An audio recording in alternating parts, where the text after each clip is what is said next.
Morning दोस्तों, मेरे YouTube channel कैमीजोन Shamli में आपका स्वागत है। आज की वीडियो में मैं अपने सिलेबस के सेकंड लेसन विद्युत रसायन का एक इम्पोर्टेंट टॉपिक डिस्कस करूंगा। वीडियो शुरू करने से पहले मैं आपसे कहना चाहता हूं कि यदि आपको वीडियो पसंद आती है तो वीडियो को लाइक अवश्य कीजिए, कमेंट्स भी दीजिए, वीडियो को शेयर भी कीजिए और मेरे चैनल को सब्सक्राइब करिए। तो चलिए आज की वीडियो स्टार्ट करते हैं।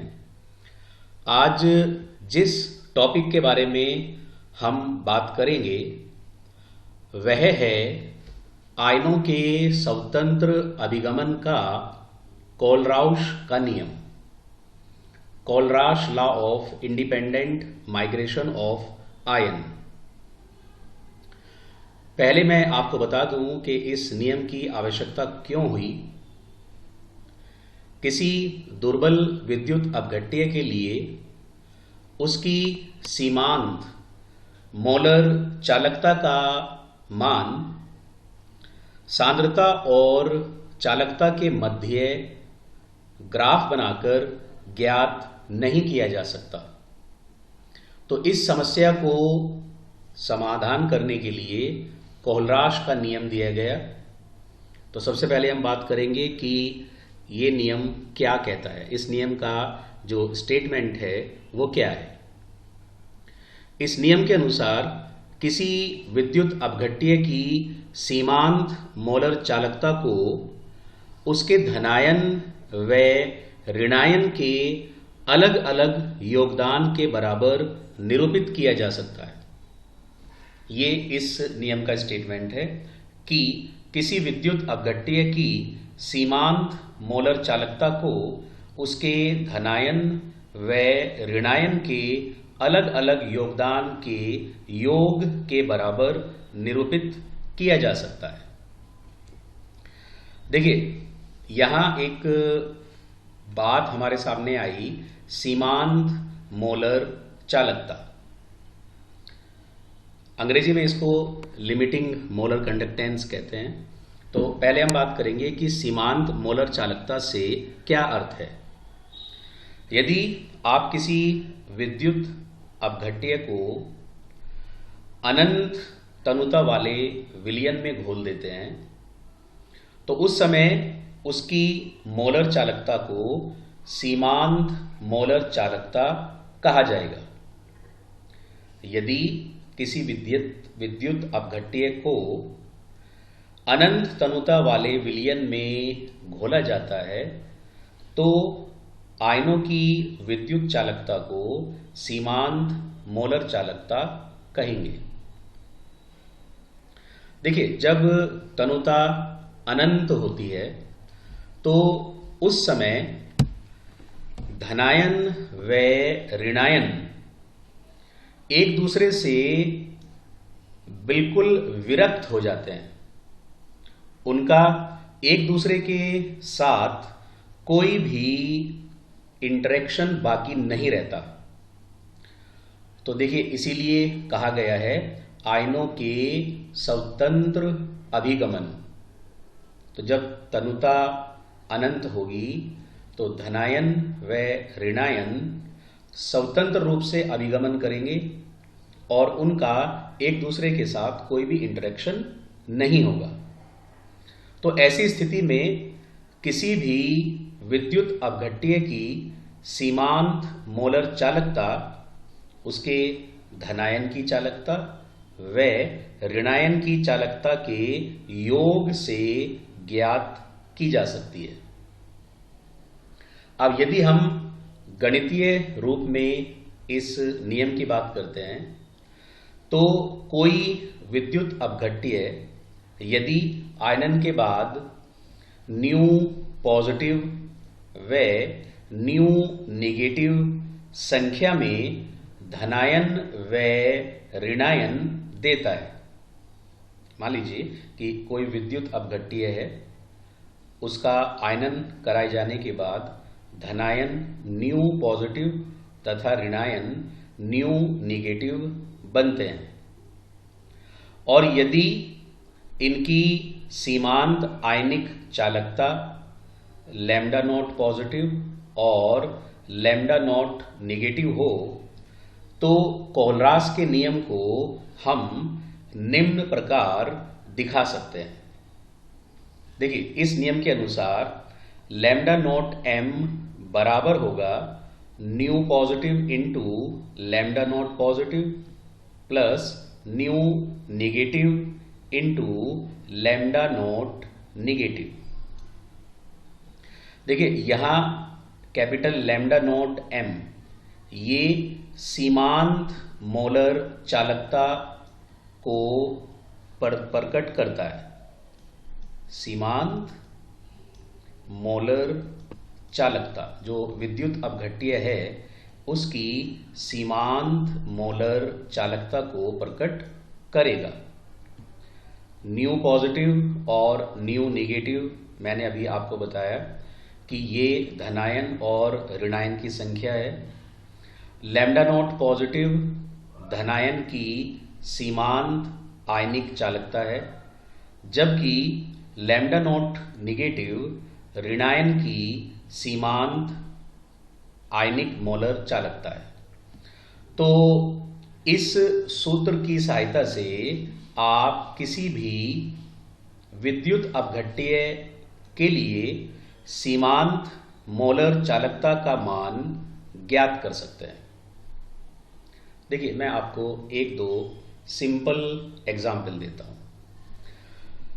मान लीजिए हमारे पास NaCl है और हमें NaCl के लिए लैम्डा नॉट m का मान ज्ञात करना है। तो आप देख सकते हैं कि इसमें दो आयन उपस्थित हैं, Na पॉजिटिव और Cl निगेटिव। दोनों की संख्या 1 है, अर्थात न्यू पॉजिटिव का मान भी 1 होगा और न्यू निगेटिव का मान भी 1 होगा। तो यदि हमें सोडियम और क्लोराइड आयन के लिए सीमांत आयनिक चालकताओं का मान ज्ञात हो, तो देखिए हम कह सकते हैं कि लैम्डा, या क्योंकि यहाँ पे देखिए 1 था, आप 1 को ना भी लिखें तो कोई दिक्कत नहीं होती। तो लैम्डा नॉट Na पॉजिटिव ये सोडियम आयन के लिए सीमांत आयनिक चालकता है, plus lambda naught Cl negative. ठीक है। इसी तरह यदि आपको Na2SO4 सोडियम सल्फेट, इसके लिए सीमांत मोलर चालकता का मान ज्ञात करना है, तो आप देख सकते हैं कि यहाँ जो धनायन है Na पॉजिटिव उनकी संख्या 2 है, जबकि ऋणायन सल्फेट आयन की संख्या 1 है। तो न्यू पॉजिटिव का मान यहाँ 2 है, न्यू निगेटिव का मान यहाँ 1 है। तो देखिए आप इसको कैसे दिखाएंगे, 2 into lambda not Na positive plus lambda not SO4 di negative. ठीक है ना बच्चों, आप समझ गए। तो यहां जितने आयनों की संख्या बनेगी अलग अलग, वो न्यू पॉजिटिव और न्यू निगेटिव होगी, जबकि जो यहां आयनिक मोलर चालकताएं हैं उनसे आप सीमांत मोलर चालकता का मान आसानी से ज्ञात कर सकते हैं। तो क्या आपको कोलराश नियम का स्टेटमेंट, इसका गणितीय रूप और इसको कैसे प्रयोग करना है, क्या आपको ये समझ में आए? चलिए फिर हम आगे बढ़ते हैं कि जो कोलराश का नियम है इसके क्या अनुप्रयोग हैं, आप इनका जो उपयोग है वो कहाँ कहाँ कर सकते हैं। देखिए 3 इंपॉर्टेंट एप्लीकेशंस हैं इसकी। इस नियम के उपयोग से दुर्बल विद्युत अपघट्य के लिए सीमांत मोलर चालकता का मान आसानी से ज्ञात किया जा सकता है। देखिए, इस नियम के उपयोग से जो दुर्बल विद्युत अपघट्य हैं जिनके लिए सीमांत मोलर चालकता का मान ग्राफ विधि से नहीं ज्ञात किया जा सकता, उनका मान भी आप आसानी से ज्ञात कर सकते हैं। दूसरी इसकी एप्लीकेशन है कि इस नियम की सहायता से विद्युत अपघट्यों के वियोजन की मात्रा, जिसको हम अल्फा से निरूपित करते हैं, ज्ञात की जा सकती है। इसी तरह इस नियम की सहायता से विद्युत अपघट्य के वियोजन स्थिरांक की गणना,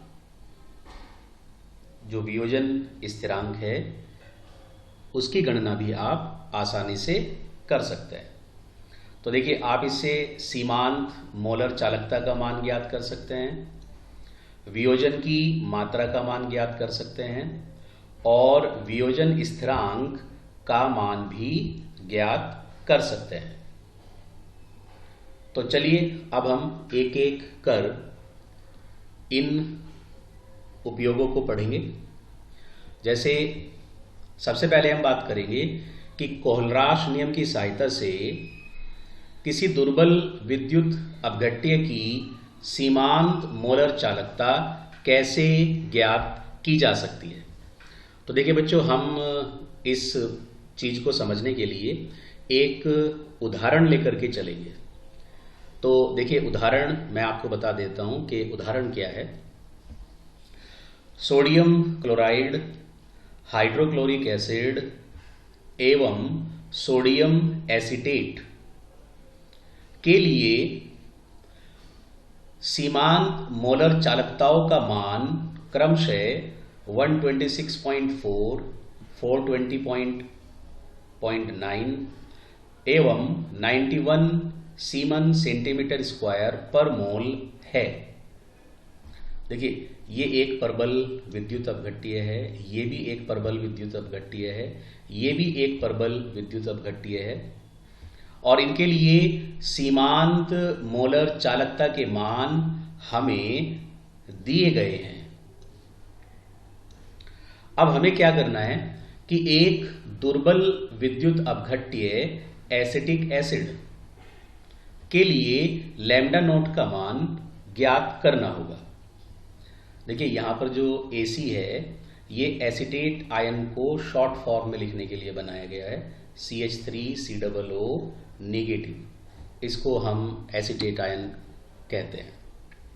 ठीक है बच्चों, तो देखिए मैं आपको बताऊंगा कि अब किसी दुर्बल विद्युत अपघट्य के लिए सीमांत मोलर चालकता का मान कैसे ज्ञात कर सकते हैं।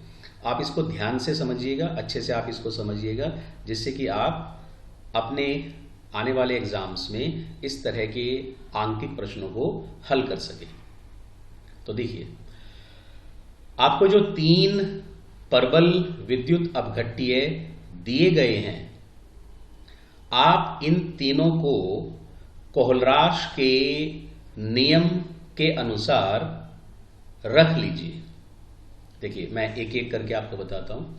तो सबसे पहले हम लैम्डा नोट NaCl को लिख सकते हैं। Lambda not Na positive plus lambda note Cl negative. ठीक है ना बच्चों, आपने सबसे पहली इक्वेशन थी इसको आपने लिख लिया। अब इसी तरह हम जो दूसरा विद्युत अपघट्य है इसको भी लिख लेते हैं। Lambda note HCl gives lambda note H positive plus lambda note Cl negative.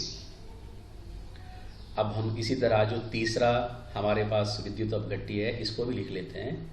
Lambda note CH3COO Na। मैंने आपको समझाने के उद्देश्य से इसको एक्सपेंड करके पूरा लिख दिया। तो देखिए हम इसे कैसे लिख सकते हैं कि lambda naught Na positive plus lambda naught CH3COO negative.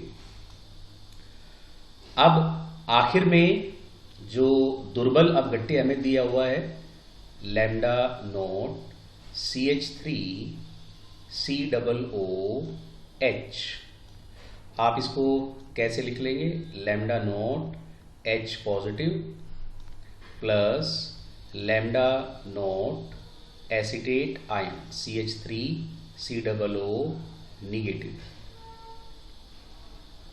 अब आपको क्या करना है कि हम इनको 4 अलग अलग इक्वेशंस बना देंगे।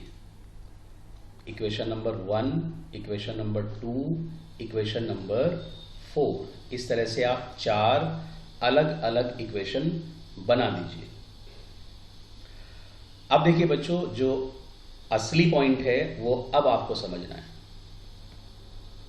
दुर्बल अपघट्य में 2 आयन उपस्थित हैं, एक H पॉजिटिव और एक एसीटेट आयन। अब आप ध्यान दीजिए कि जो पहली, दूसरी और तीसरी इक्वेशन है, इनमें से 2 इक्वेशन ऐसी हैं जिनके पास एसिटिक एसिड का कम से कम एक आयन उपस्थित है।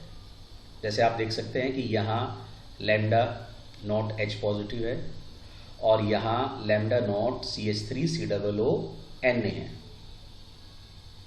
पॉइंट को फिर समझ लीजिए कि 3 इक्वेशन में से कोई 2 इक्वेशंस ऐसी होंगी जिनमें दुर्बल अपघट्य का कम से कम एक आयन उपस्थित होगा, लेकिन एक तीसरी इक्वेशन ऐसी भी होगी जिसमें एसिटिक एसिड का कोई भी आयन नहीं होगा। जैसे आप देख सकते हैं Na पॉजिटिव और Cl नेगेटिव, यहां ना तो H है और ना ही एसिटेट आयन है। क्या आप ये पॉइंट समझ गए? अब देखिए आपको क्या करना है कि जिन 2 इक्वेशंस में कम से कम एक आयन उपस्थित है, हमारे केस में ये इक्वेशन नंबर 2 और इक्वेशन नंबर 3 है, तो उन 2 इक्वेशंस को आप जोड़ दीजिए और तीसरी इक्वेशन को, जो हमारे केस में इक्वेशन नंबर 1 है, इसको घटा दीजिए। देखिए हर तरह के जो सवाल है उनमें इस तरह से ही होगा, जहां आपको ये 4 इलेक्ट्रोलाइट दिए गए होंगे, तो आपको क्या करना है कि जिनमें कम से कम एक आयन है उन 2 इक्वेशंस को जोड़ना है और जिसमें एक भी आयन नहीं है उसे घटा देना है। तो देखिए ऐसा करने के बाद हमारे सामने क्या तस्वीर आती है। देखिए lambda naught HCl plus lambda naught CH3COO Na, मैंने इन दोनों को जोड़ दिया और माइनस कर दिया लैम्डा नॉट NaCl। देखिए ये तो बराबर से पहले की कंडीशन हो गई। अब बराबर के बाद क्या होगा? सबसे पहले हम इन दोनों आयन को लिखेंगे, उसमें ये दोनों आयन जोड़ेंगे और उसमें से इन्हें घटाएंगे। तो देखिए हमारे पास इक्वेशन बन जाएगी lambda naught H positive plus lambda naught Cl negative plus lambda naught Na positive plus lambda naught CH3COO negative. ठीक है ना? ये इक्वेशन हमारे पास बन गई और इसमें से हमने माइनस कर दिया लैम्डा नॉट Na पॉजिटिव, और क्योंकि जब आप माइनस करेंगे तो ये भी माइनस हो जाएगा, तो minus lambda naught Cl negative. अब देखिए आपको क्या करना है कि आप देख सकते हैं कि लैम्डा नॉट Cl नेगेटिव एक पॉजिटिव है, लैम्डा नॉट Cl नेगेटिव एक माइनस का है, तो ये दोनों आप कैंसिल कर सकते हैं। इसी तरह लैम्डा नॉट Na पॉजिटिव, एक पॉजिटिव है और एक निगेटिव है, तो आपने इनको भी काट दिया। तो देखिए हमारे पास अब इक्वल से पहले ये तीनों बच जाते हैं और इक्वल के बाद ये दोनों बच जाते हैं। तो देखिए HCl का मान कितना है, 126.4। सोडियम एसीटेट का मान कितना है, HCl का मान यहाँ गलत हो गया। देखिए HCl का मान है 425.9 और सोडियम एसीटेट का मान है 91 और NaCl का मान है 126.4। ठीक है, और इधर हमारे पास बच जाता है lambda note H positive plus lambda note CH3 COO negative, ये हमारे पास बच जाता है। अब देखिए इक्वेशन नंबर 4 से इन दोनों का मान किसके बराबर है, आपने उसे इसके बराबर रख दिया, लैम्डा नोट CH3 COOH। ठीक है ना।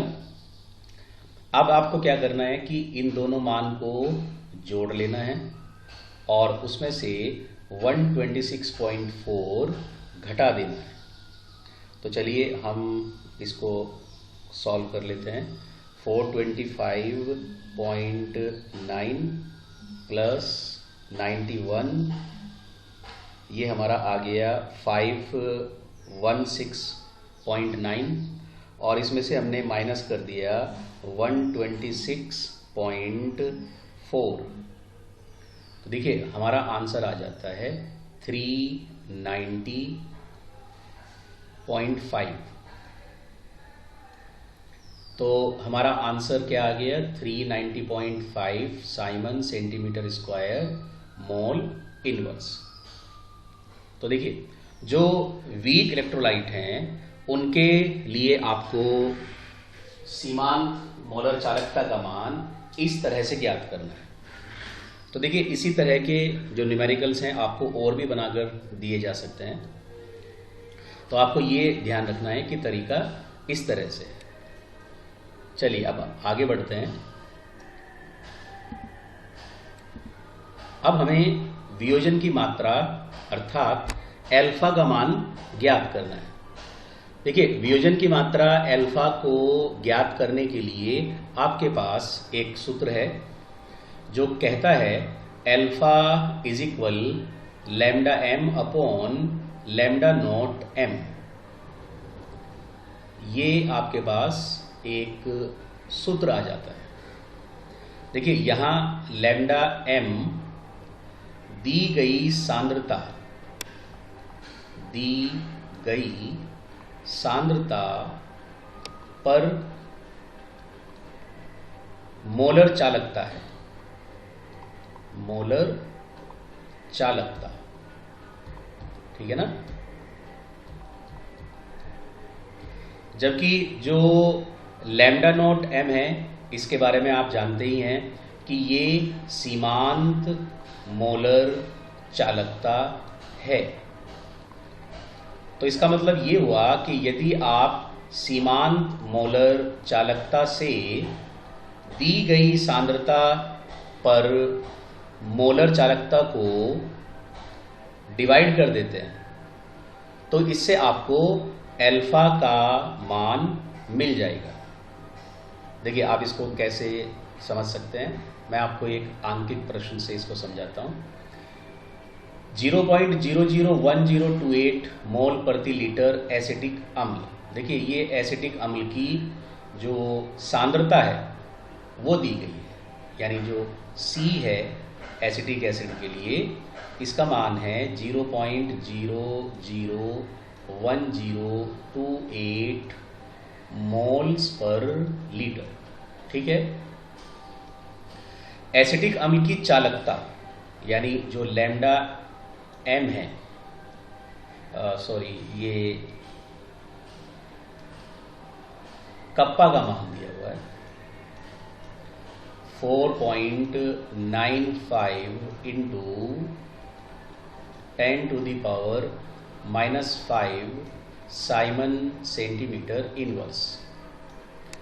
यदि एसिटिक अम्ल के लिए लैम्डा नोट एम का मान, अब ये हमें लैम्डा नोट एम दिया हुआ है 390.5 Simon centimetre square mole inverse, ये हमें दिया हुआ है। तो हमें इसका वियोजन स्थिरांक kd ये निकालना है, और उससे पहले हमें अल्फा भी निकालना पड़ेगा, तभी हम kd निकाल सकते हैं। ठीक है ना। तो देखिए, सबसे पहले हम लैम्डा एम निकालेंगे, और इसके लिए हमारे पास फॉर्मूला है कप्पा इंटू 1000 अपॉन सी, या फिर आप इसको मोलरता भी कह सकते हैं। तो देखिए, कप्पा का मान कितना है 4.95 इंटू 10⁻⁻5 इंटू 1000 अपॉन कंसंट्रेशन कितनी है 0.001028। देखिए बच्चों, आप इसे थोड़ा सा जो वैज्ञानिक संकेतन है इसमें लिख लेना, ताकि आपको इससे कैलकुलेशन करने में आसानी हो जाए। चलिए मैं आपको लिख कर बता देता हूँ। अब देखिए, हम क्या करेंगे कि इस डेसिमल को यहाँ तक ले जाएंगे, तो 1.028 को हमने 1.3 लिख लिया, और क्योंकि हम डेसिमल को 3 प्लेस तक आगे लेकर गए तो 10⁻³ कर दिया। अब देखिए, आप इसको आसानी से अब डिवाइड कर सकते हैं, पावर को सॉल्व कर सकते हैं, जिससे आपको लैम्डा एम की वैल्यू मिल जाएगी। ठीक है ना। ये पावर जब ऊपर चली जाएंगी तो प्लस की हो जाएंगी, तो यहाँ कितनी पावर बच गई 10⁻⁻², और जब आप 1000 से इसको मल्टीप्लाई करेंगे तो 10 बच जाएगा, यानी ये आपके पास 49.5 आ जाएगा, जिसे आपको डिवाइड करना है 1.03 से। तो चलिए हम इसको डिवाइड कर लेते हैं। 49.5 को डिवाइड करना है 1.03 से, तो हमारे पास लगभग ये 48 आ जाएगा। 48 Simon centimetre square mole inverse, ये हमारे पास लैम्डा एम का मान आ गया। अब आपको अल्फा निकालना है, तो अल्फा निकालने के लिए आपके पास फार्मूला है lambda M upon lambda not M. तो लैम्डा एम कितना है 48, लैम्डा नोट एम हमें दिया हुआ है 390.5, तो आपको इसे डिवाइड करना है। चलिए हम इसको डिवाइड कर लेते हैं 390.5 से, तो हमारे पास अल्फा आ जाएगा 0.123। 0.123 ये अल्फा का मान आ जाता है। अब देखिए, आपको जो kd का मान है उसे निकालने के लिए जो क्लास 11th में हमने फार्मूला पढ़ा था, kd is equal C alpha square upon 1 minus alpha, इसका प्रयोग करना है। तो देखिए, यहाँ जो c है, c आपको दिया हुआ है, ये आपको दिया हुआ है c 0.001028। आपके पास अल्फ़ा की वैल्यू भी है, अभी आपने अल्फ़ा की वैल्यू भी निकाल ली, तो आप c को अल्फ़ा स्क्वायर से मल्टीप्लाई करेंगे, 1 में से अल्फ़ा को माइनस करेंगे, जो माइनस करके आएगा उससे इसके प्रोडक्ट को डिवाइड कर देंगे, तो आपके पास kd का मान आ जाएगा। ठीक है ना। आप इसको अपने आप करके देख लेंगे एक बार। चलिए, इसी तरह से हमारे पास एक और क्वेश्चन है 0.025 मोल्स पर लीटर। देखिए, ये आपको सांद्रता दी हुई है C, 0.025 मोल प्रति लीटर। उसकी चालकता यानी हमें कप्पा दी हुई है 46.1। अच्छा, ये तो हमें इन्होंने सीधा लैम्डा एम ही दे दिया, क्योंकि unit Simon centimetre square mole inverse है, तो ये हमें लैम्डा एम ही दे दिया 46.1 siemens centimetre square mole inverse. वियोजन की मात्रा यानी अल्फा हमें निकालनी है, और वियोजन स्थिरांक यानी केडी हमें निकालना है। तो देखिए ये लगभग इसी तरह का क्वेश्चन हो गया जैसा हमने अभी किया था। इसमें थोड़ा सा चेंज क्या किया गया कि लैम्डा नॉट की वैल्यू हमें नहीं दी गई। तो क्योंकि हमारे पास एसिटिक एसिड है CH3COOH, तो मैंने जैसे आपको अभी कोहलराश लॉ में सिखाया था, तो ये किसके इक्वल होगा, lambda naught H positive plus lambda naught CH3COO negative.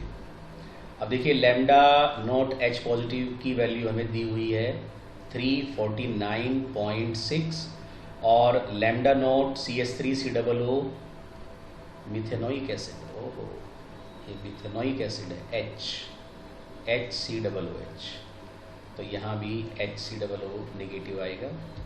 तो जो लैम्डा नॉट HCOO नेगेटिव है इसकी वैल्यू भी हमें दी हुई है 54.6। तो हम इन दोनों को जोड़ लेंगे, चलिए हम इनको जोड़ लेते हैं। 349.6 को ऐड कर देते हैं 54.6 में, तो ये हमारे पास आ गया 404.2। ठीक है बच्चों, अब हमें अल्फ़ा निकालना है। तो अल्फ़ा का फार्मूला हमारे पास है lambda M upon lambda not M. Lambda M हमें दिया हुआ है 46.1, और लैम्डा नोट एम अभी हमने 404.2 निकाला। तो चलिए अल्फ़ा का मान भी निकाल लेते हैं। 46.1 को डिवाइड करना है 404.2 से। तो देखिए बच्चों ये अल्फ़ा का मान आ गया 0.114। ठीक है, अब बस आपको क्या करना है, केडी निकालना है। तो केडी निकालने के लिए फिर वही फार्मूला है C⁴/1 माइनस अल्फ़ा। सी का मान आपको दिया हुआ है, अल्फ़ा का मान आपने यहाँ निकाल लिया, तो आप इसे इस फार्मूले में रख लेंगे, तो जिससे आपको इसका मान पता लग जाएगा। तो क्या आपको ये बात भी समझ